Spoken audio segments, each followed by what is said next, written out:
Last lecture ની અંદર આપણે light microscope or the optical microscopy study કર્યું તો એના પછી સેકન્ડ માઇક્રોસ્કોપી છે dark field microscopy. Dark field microscopy એટલે શું થાય તો કે ડાર્ક ફિલ્ડ એની જે ફિલ્ડ હોય છે એકદમ ડાર્ક હોય છે એની સામે તમારું જે સેમ્પલ હોય છે એને લાઇટ હોય છે તો બ્રાઇટ સેમ્પલ હોય છે અને ડાર્ક બેકગ્રાઉન્ડ ની અંદર લાઇટ તમારું સેમ્પલ હોય છે એટલે ડાર્ક ફિલ્ડ માઇક્રોસ્કોપી કીધું છે. Dark field microscopy dark field microscopy used a light microscope equipped with a special condenser and the objective to brightly illuminate the microorganism in the specimen. એટલે શું કે છે ડાર્ક ફિલ્ડ માઇક્રોસ્કોપી ની અંદર normally light microscope કેવું હોય છે એના જેવું સેમ હોય છે પણ એની અંદર શું વધુ એડિશન કરેલું હોય તો કે equipped એટલે એની હેલ્પ લીધેલી હોય છે with the special condenser. કે સ્પેશિયલ કન્ડેન્સર જે લેન્સ હોય છે એ હોય છે અને ઓબ્જેક્ટિવ હોય છે. કન્ડેન્સર લેન્સ ની હેલ્પ થી તમે તમારું જે ઓબ્જેક્ટિવ એટલે તમારું જે સેમ્પલ હોય છે to brightly illuminate તમારું સેમ્પલ છે કેવું થાય બ્રાઇટ થાય છે. brightly illumination એટલે પ્રકાશ મળે છે. તો માઇક્રોઓર્ગેનિઝમ ઇન ધ સ્પેસિમેન એટલે સ્પેસિમેન ની અંદર તમારા એમો એટલે માઇક્રોઓર્ગેનિઝમ છે એ માઇક્રોઓર્ગેનિઝમ ને બ્રાઇટ છે એ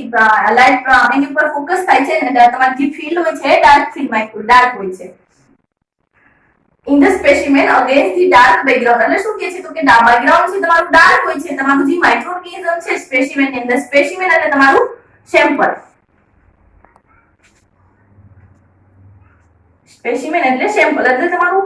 ડાર્ક ફિલ્ડ માઇક્રોસ્કોપી ની અંદર તમારું જે સેમ્પલ હોય છે ને તમે ડાર્ક એકદમ બ્રાઇટ હોય છે અને તમારું જે બેકગ્રાઉન્ડ હોય છે ડાર્ક હોય છે એટલે ડાર્ક બેકગ્રાઉન્ડ ની અંદર તમે તમારા માઇક્રોઓર્ગેનિઝમ છે સેમ્પલ ની અંદર એને બ્રાઇટલી તમે વિઝ્યુઅલાઇઝ કરી શકો છો. વિઝ્યુઅલાઇઝ એટલે જોઈ શકો છો. The dark field microcondenser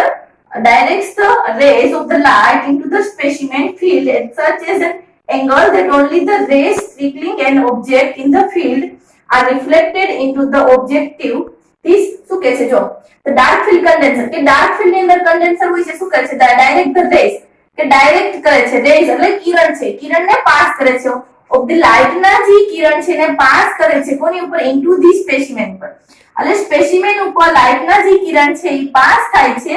એટલે કેવી કહે છે તો કે સ્પેસિમેન ની જે ફિલ્ડ છે અથવા તો જે જગ્યાએ સ્પેસિમેન છે એ સ્પેસિમેન ઉપર તમારા લાઇટ ના જે કિરણ છે પાસ થાય છે જેના લીધે શું થાય છે એટ સચ એન એંગલ એટલે એવા ખૂણા એંગલ એટલે એ રીતે ખૂણામાંથી પાસ થાય છે ધેટ ઓન્લી ધ જેના લીધે શું થાય તો કે that only the rays trickling an object into the field are reflected into the objective એટલે શું કહે છે એ રીતે એંગલ પાસ કરવામાં આવે છે જે લાઇટ ના એંગલ છે પાસ થાય છે તમારા સ્પેસિમેન ઉપર અને ત્યાંથી તમારા ઓબ્જેક્ટ ઉપર trickling an object into the field are reflected into the objective એટલે પછી ત્યાંથી પાછળનું રિફ્લેક્શન થાય રિફ્લેક્શન એટલે પરાવર્તન થાય પાછા તમારા ઓબ્જેક્ટિવ ઉપર આવે છે ઓબ્જેક્ટિવ એટલે તમારા સેમ્પલ ઉપર આવે છે. This method is particularly valuable for the examination of the unstained living or microorganism એટલે શું કહે છે આ મેથડ છે એક્ઝામ કોના માટે વેલ્યુએબલ છે વેલ્યુએબલ એટલે એનો યુઝ થાય છે તો કે એક્ઝામિનેશન એટલે ચેક કરો અથવા તો ફાઇન્ડ આઉટ કરો. એક્ઝામિનેશન ઓફ ધી અનસ્ટેન્ડ એટલે કેવા કે જેનું આપણે કોઈ બી નોર્મલી માઇક્રોઓર્ગેનિઝમ ને વિઝ્યુઅલાઇઝ કરવા અથવા તો જોવા હોય તો કોઈ બી સ્ટેન નો યુઝ થાય છે. સ્ટેન એટલે એક પ્રકારની ડાય કે જેના દ્વારા ઓર્ગેનિઝમ છે ને સ્ટેન કરી શકાય એટલે ડાય નો જે કલર છે ઓર્ગેનિઝમ ટેકઅપ કરે છે જેના લીધે ઓર્ગેનિઝમ છે કલરફુલ દેખાય છે. પણ અહીંયા ડાર્ક ફિલ્ડ માઇક્રોસ્કોપી તમે માઇક્રોસ્કોપી દ્વારા ઓર્ગેનિઝમ ને વિઝ્યુઅલાઇઝ કરતા હોય તો ડાર્ક ફિલ્ડ ની અંદર શું થાય છે ઓર્ગેનિઝમ છે બ્રાઇટ દેખાય છે અને એનું જે બેકગ્રાઉન્ડ હોય છે ડાર્ક હોય છે. તો એવા ઓર્ગેનિઝમ કે જેને તમે સ્ટેન નથી કર્યા તો અનસ્ટેન ઓર્ગેનિઝમ છે માઇક્રોઓર્ગેનિઝમ એને જોવા છે તો ડાર્ક ફિલ્ડ માઇક્રોસ્કોપી છે યુઝ થાય છે. It is useful for the identification of the syphilis bacterium which has the characteristic shape and the movement when alert. એટલે શું કહે છે તો કે એવા ઓર્ગેનિઝમ એક્ઝામ્પલ તરીકે કીધું છે ઇટ ઇઝ યુઝફુલ છે for the identification of the syphilis bacterium. આ syphilis એક બેક્ટેરિયાના નામ છે એ ઓર્ગેનિઝમ ને વિઝ્યુઅલાઇઝેશન કરવા હોય અથવા તો જોવા હોય ત્યારે આ પ્રકારની માઇક્રોસ્કોપી છે અથવા તો ડાર્ક ફિલ્ડ માઇક્રોસ્કોપી છે યુઝ થાય છે. શું કામ તો કે which has the એટલે આ syphilis ઓર્ગેનિઝમ છે which has the characteristic shape એની પાસે પર્ટિક્યુલર એનો શેપ હોય છે શેપ એટલે એનો આકાર હોય છે and the movement when the alert movement એટલે મૂવ કરે છે અથવા તો હલનચલન કરે છે movement એટલે હલનચલન કરે છે when they alert એટલે કે syphilis નામના ઓર્ગેનિઝમ છે જ્યારે જીવતા હોય છે અથવા તો લાઈવ હોય છે ત્યારે પોતે એની પાછળ એનો પર્ટિક્યુલર શેપ હોય છે અને પોતે હલનચલન કરે છે તો એવા ઓર્ગેનિઝમ ને વિઝ્યુઅલાઇઝેશન કરવા માટે પર્ટિક્યુલરલી ડાર્ક ફિલ્ડ માઇક્રોસ્કોપી છે યુઝ થાય છે. Dark field condenser is designed to prevent the entrance of the central rays of the light light straight upward into the tube of the microscope. એટલે શું કે છે high apparatus dark film condenser એટલે કે dark film ની અંદર જે condenser lens હોય છે condenser lens ને એ રીતે ડિઝાઇન કરેલો હોય છે is designed to કે એવી રીતે ડિઝાઇન કરેલો છે તો કે પ્રિવેન્ટ કરે એટલે સ્ટોપ કરે છે તો કે entrance of the central rays કે જે સેન્ટર માંથી એટલે સેન્ટ્રલ રેઝ અને જે મિડલ માંથી અથવા તો વચ્ચેથી જે કિરણો આવતા હોય એને પ્રિવેન્ટ કરે છે કે જે તમારા શું કે છે central rays of the light straight upward into the tube of the microscope કે માઇક્રોસ્કોપ ની જે ઉપરની ટ્યુબ હોય છે કે જ્યાં આપણો આઈપીસ આવેલો હોય છે ત્યાં સુધી ના પહોંચે એટલે એ રીતે એનું જે એપેરેટસ છે એપેરેટસ એટલે આખું ઇન્સ્ટ્રુમેન્ટ તો ડાર્ક ફિલ્ડ માઇક્રોસ્કોપી નું જે ઇન્સ્ટ્રુમેન્ટ છે એ રીતે બનાવેલું હોય છે કે જેની અંદર જે કન્ડેન્સર આવેલું હોય છે કન્ડેન્સર ને એવી રીતે બનાવવામાં આવે કે જેનાથી જે સેન્ટ્રલના જે લાઇટના કિરણ છે રેઝ એટલે કિરણ તો ઈ કિરણ છે ઈ શું કહેતો કે upward into the tube of the microscope ની જે ઉપરની ટ્યુબ છે ત્યાં સુધી ના જઈ શકે ઓલ ધ પેરિફેરલ એટલે જે ફરતી સાઈડના બધા રેઝ હોય માઇક્રોસ્કોપ ની અંદર અહીંથી આમ રેઝ પાસ થતા હોય તો જ્યાં ફરતી સાઈડના રેઝ હોય એને પેરિફેરલ રેઝ કહેવાય તો all the peripheral rays are reflected obliquely એટલે ત્રાંસા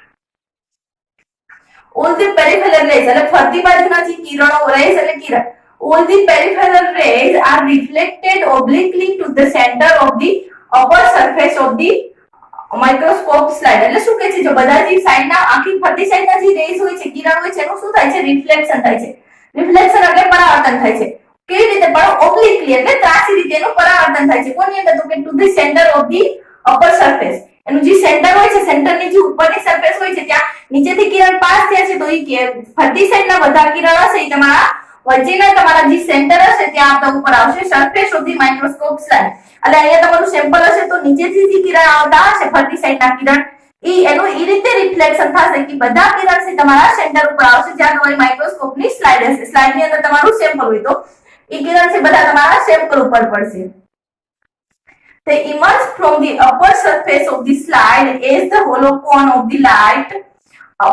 apex down and the center on the object. એટલે શું કહે છે they emerge from the upper surface of the slide. એટલે શું કહે છે emerge થાય છે એની ઉપર પડે છે કોની ઉપર તો કે upper surface of the slide કે સ્લાઇડ ની ઉપરની જે સરફેસ છે એની ઉપર પડે છે કેવી રીતે તો કે છે hollow cone એટલે ખાલી ટ્યુબ ની રીતે એ રીતે પાસ થાય છે તો કે hollow cone તરીકે of the light apex down and the center on the object. એટલે એ રીતે પડે છે કે તમારું જે સેન્ટર ઓબ્જેક્ટ છે એની અંદર એકદમ સેન્ટર ની અંદર જે ઓબ્જેક્ટ એટલે તમારું સેમ્પલ કે તમારા સેમ્પલ ની એકદમ મિડલ માં તો સેન્ટર ની અંદર તમારી જે લાઇટ ના કિરણ છે પાસ થાય છે તો એનું રિફ્લેક્શન થઈને એકદમ મિડલ ની અંદર તમારી જે સ્લાઇડ ઉપર મૂકેલી હોય છે તો સ્લાઇડ ઉપર એના કિરણ છે પાસ થાય છે તો oblique rays forming this inverted cone do not reach the eyes unless some object is present to reflect over the different them the upward એટલે શું કે છે ઓબ્લિક રેસ છે ઓબ્લિક એટલે ત્રાંસા કિરણ આગળ મેં કીધું એમ તો કે જે ત્રાંસા કિરણ છે શું કરે છે તો કે ફોર્મિંગ ધ ઇન્વર્ટેડ કોન કે ઇન્વર્ટેડ એટલે એનું ઓપોઝિટ ઊંધું એ રીતે એવું કોન બનાવે છે કોન એટલે ત્રાંસા કિરણ બનાવે છે જેના લીધે શું થાય છે તો કે they do not reach એટલે પહોંચી શકતા નથી reach the eyes કે ઈ તમારા જે કિરણ પાસ થાય છે જ્યારે તમને વિઝ્યુલાઇઝ કોઈ બી વસ્તુને વિઝ્યુલાઇઝ કરવું છે તો એના જે લાઇટના કિરણ છે ઈ આંખ પાસે પહોંચે તો જ તમે વિઝ્યુલાઇઝ કરી શકો પણ અહીંયા શું કહે છે જો ઓબ્લિક કિરણ છે એ આંખ સુધી પહોંચી શકતા નથી ક્યાં સુધી તો કે oblique rays forming the inverted cone કે જે ઇન્વર્ટેડ કોન ફોર્મ કર્યું ઇન્વર્ટેડ કોન એટલે શું તો કે ત્રાંસા કિરણ પણ આ રીતના હોય નીચેથી પડતા હતા ઉપરથી આ રીતના હોય એટલે એને ઓબ્લિક કોન રેસ કીધા છે આ રીતના કિરણ હોય એને ઓબ્લિક કોન કીધા છે શું કહે છે તો કે inverted cone do not reach કે તમારી આંખ સુધી પહોંચી શકતા નથી do not reach the eyes કે જ્યાં ઈ કિરણ છે રીચ એટલે પહોંચવું ક્યાં સુધી તો કે આઈસ સુધી મીન્સ તારી આંખ સુધી ક્યાં સુધી તો કે unless the some object is present to reflect કે ઘણી વચ્ચે જ્યાં સુધી કોઈ ઓબ્જેક્ટ નથી હોતું અને ઓબ્જેક્ટ ના હોય અને જે એનું રિફ્લેક્શન ના કરતું હોય અથવા તો ડિફ્લેક્ટ ના કરતું હોય તેમ અપવર્ડ કે જે લાઇટના કિરણ પાસ થાય છે ને આંખ સુધી પહોંચવા માટે કોઈ એવું ઓબ્જેક્ટ હોવું જોઈએ વચ્ચે ઈ ઓબ્જેક્ટ છે તમારા જે લાઇટના કિરણ અથવા તો ઓબ્લિક કિરણ પાસ થાય છે એનું જ્યાં સુધી રિફ્લેક્શન ના કરે અથવા તો ડિફ્લેક્શન ના કરે ત્યાં સુધી તમારી આંખ સુધી પહોંચી શકતા નથી